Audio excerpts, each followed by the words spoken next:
Greetings and welcome to our series of weekly devotionals. This is the midweek Wednesday offering.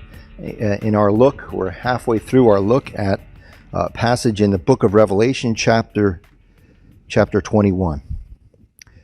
I remember watching years ago this a documentary film called The Gates of Heaven. It was a documentary about a pet cemetery in California, and it seemed kind of goofy and corny, and it almost seemed to poke fun at the people in the movie and the extravagant lengths they went to remember and to celebrate their pets.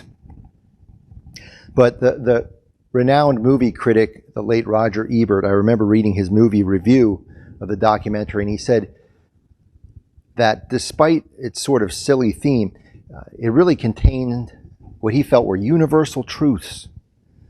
The need for all of us to have companionship, the nature of unconditional love, the meaning and purpose of life itself. All of these contained in this documentary about pets. I thought about that movie in reading through this passage in Revelation. Back in 1968, when the Reverend Dr. Martin Luther King started up the Poor People's Campaign, he mentioned three great evils in society: racism, militarism, and economic injustice.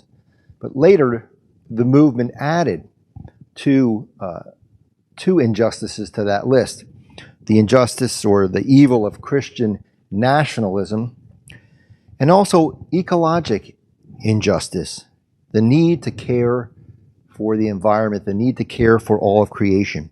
And indeed, in this passage in the book of Revelation, the writer speaks of a new Jerusalem, a city on a hill. And when we think of a city, we mostly think of human beings inhabiting that. But later, in describing this kind of community, he also mentions a garden with trees and a river flowing through it, calling to mind nature and animals and all of creation. And I think the writer of Revelation, in speaking of this community that would replace empire, it's a community that includes not just us, but all of creation. It's not an inclusive type of community, but it is an expansive type of community.